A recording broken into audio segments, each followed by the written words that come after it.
নমস্কার, হাই নিউজে সকলকে স্বাগত। সঙ্গে রয়েছে আমি রিম্পি। শুরু করছে নিউজ টুডে। আর শুরুতে চোখ রাখবো আজকের হেডলাইন্সে।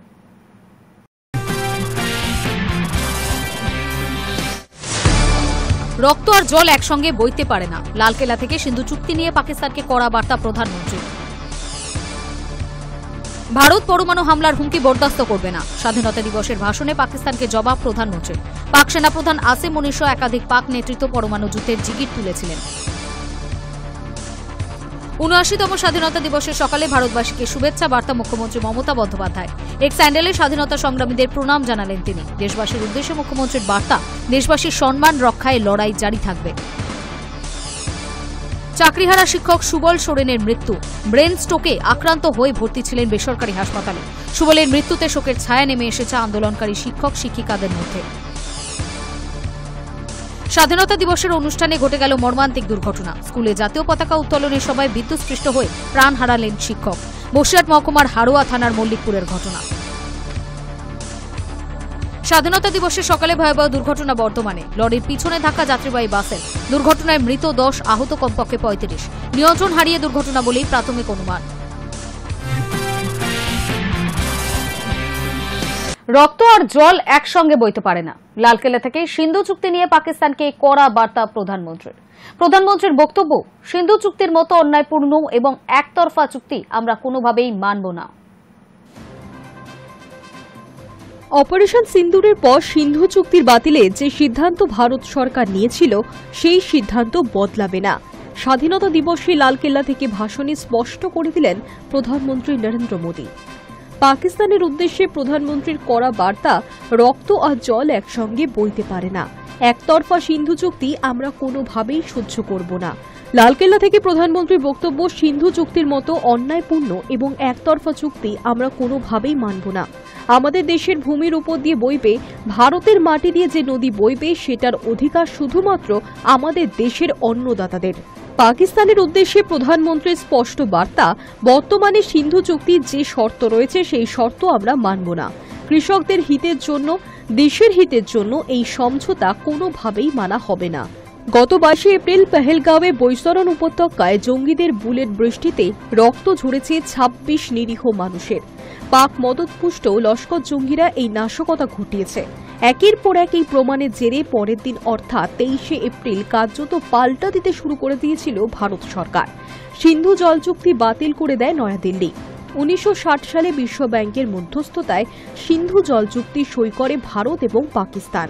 ১৯৬০ সালের চুক্তি মতে শতদ্রু, বিপাশা, রবি নদীর জল ব্যবহার করার পূর্ণ অধিকার রয়েছে ভারতের।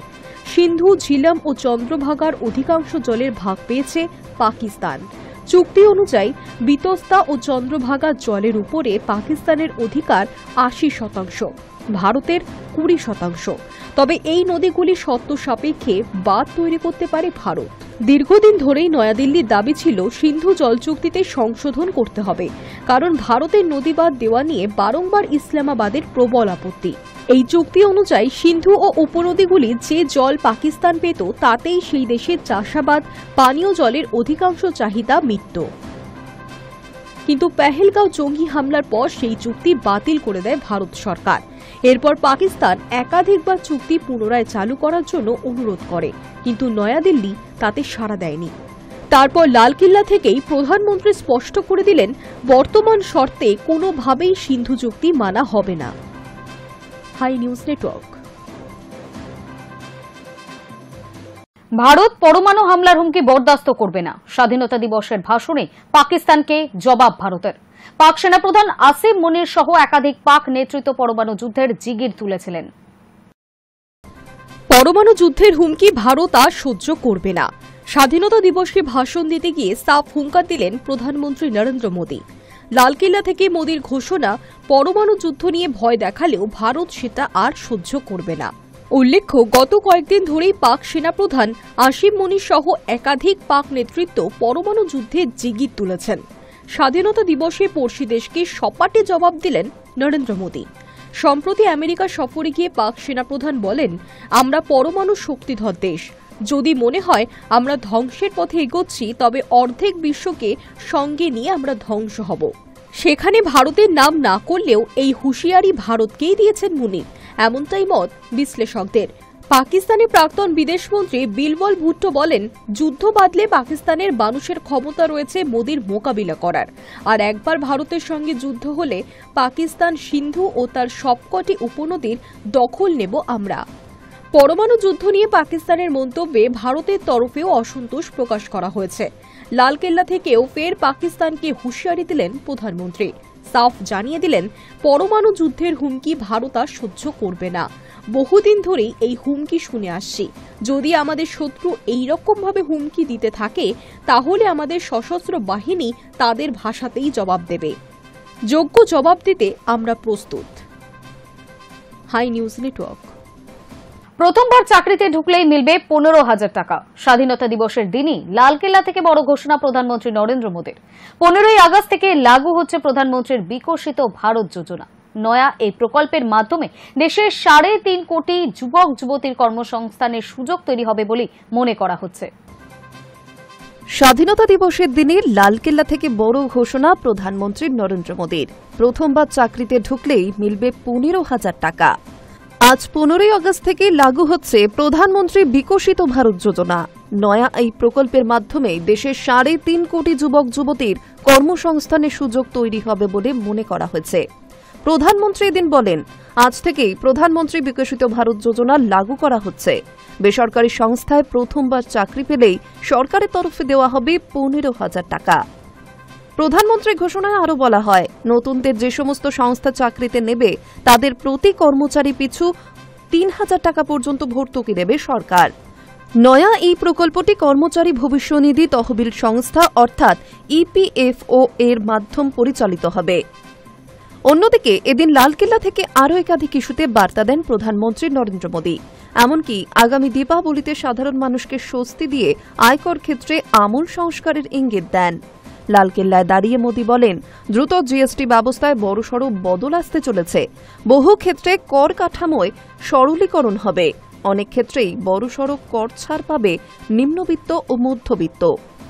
উল্লেখ্য, গত বছর অর্থাৎ 2024-এ তৃতীয় মোদী সরকার গঠনের পরই অর্থমন্ত্রী নির্মলা সীতারামনের আর্থিক বাজেটে প্রধানমন্ত্রী বিকশিত ভারত যোজনা প্রকল্পের প্রস্তাব রাখা হয়।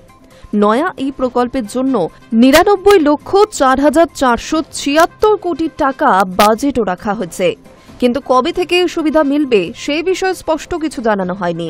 কিন্তু এদিনের প্রধানমন্ত্রী নরেন্দ্র মোদীর ঘোষণা অনুযায়ী শুক্রবার স্বাধীনতা দিবসের দিন থেকেই কার্যকর হচ্ছে এই নয়া প্রকল্প। নয়া এই প্রকল্প অনুযায়ী প্রথমবার চাকরিতে যোগ দেওয়া যুবক যুবতীদের 15,000 টাকা দেওয়াই নয়, বেসরকারি সংস্থাগুলিকেও সাহায্য করবে সরকার। High news network.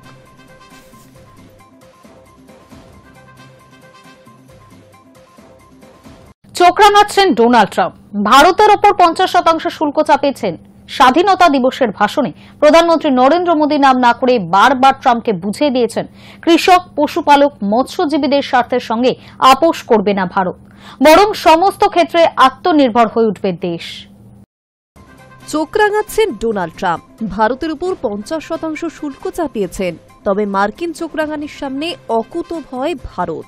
স্বাধীনতা দিবসের ভাষণে প্রধানমন্ত্রী নরেন্দ্র মোদীর নাম না করে বারবার ট্রাম্পকে বুঝিয়ে দিয়েছেন, কৃষক, পশুপালক, মৎস্যজীবীদের স্বার্থের সঙ্গে আপোষ করবে না ভারত, বরং সমস্ত ক্ষেত্রে আত্মনির্ভর হয়ে উঠবে দেশ। বাণিজ্য চুক্তি নিয়ে দীর্ঘদিন আলোচনা হলেও এখনও সেটা সই করতে পারেনি ভারত আমেরিকা। বিশ্লেষকদের মতে সে দেশের কর্পোরেট সংস্থাগুলির চাপে কৃষি পণ্য, মৎস্য এবং ডেয়ারি পণ্যের ভারতীয় বাজার উন্মুক্ত করতে চায় আমেরিকা। সেই শর্তে রাজি নয় ভারত, তার ফলেই আটকে রয়েছে ভারত আমেরিকা বাণিজ্য চুক্তি। উল্লেখ্য, ব্রিটেনের সঙ্গে বাণিজ্য চুক্তিতেও এই 3টি ক্ষেত্রের বাজার খোলেনি ভারত। স্বাধীনতা দিবসের ভাষণে মোদী আবারও মনে করিয়ে দিয়েছেন, ভারতের কৃষক, মৎস্যজীবী এবং পশুপালক সংক্রান্ত অহিতকারী নীতির বিরুদ্ধে মোদী দেওয়ালের মতো বাধা হয়ে দাঁড়িয়ে রয়েছে। এখানেই শেষ নয়, শুল্ক যুদ্ধের আবহে আত্মনির্ভরতার জয়গান গাইলেন প্রধানমন্ত্রী। নাম না করে মার্কিন প্রেসিডেন্ট ডোনাল্ড ট্রাম্পকে বার্তা দিয়ে আমদানি নয়, রফতানির ওপর জোর দেওয়ার বার্তা দিলেন প্রধানমন্ত্রী। প্রতিরক্ষা থেকে খাদ্য, কৃষি থেকে প্রযুক্তি, সব ক্ষেত্রেই আত্মনির্ভরতা বাড়ানোর পক্ষে বার্তা মোদীর। আত্মনির্ভর ভারতের যুদ্ধাস্ত্রেই পাকিস্তানকে মাত দেওয়া গিয়েছে, সগর্বে জানালেন প্রধানমন্ত্রী। তবে বেশ কিছু ক্ষেত্রে বন্ধু ট্রাম্পের বিষয় সুর নরম করার ইঙ্গিতও মিলেছে মোদির বক্তব্যে। লালকেল্লা থেকে এদিন তিনি বলেন, প্রকৃত অর্থে আত্মনির্ভর হতে গেলে শক্তি সম্পদের ক্ষেত্রে স্বাধীন হওয়া অত্যন্ত গুরুত্বপূর্ণ। সৌরবিদ্যুৎ এবং জলবিদ্যুৎ উৎপাদনে ব্যাপক উন্নতি হয়েছে। পরমাণু শক্তির ক্ষেত্রেও ভারত আরও উন্নতি করছে। সমুদ্রগর্ভে তেল এবং প্রাকৃতিক গ্যাসের ভান্ডার খুঁজতে সমুদ্র মন্থনের ডাক দিয়েছেন মোদি। বিশ্লেষকদের মতে ট্রাম্পের কথা মতো রুশ তেল আমদানির পথ থেকে ধীরে ধীরে সরে আসতে চাইছে ভারত। তবে একই সঙ্গে ভারতের স্পষ্ট অবস্থান, কৃষিক্ষেত্রের বাজার কিছুতেই উন্মুক্ত করবে না ভারত। High news network. সময় এখন একটা ছোট্ট বিরতির।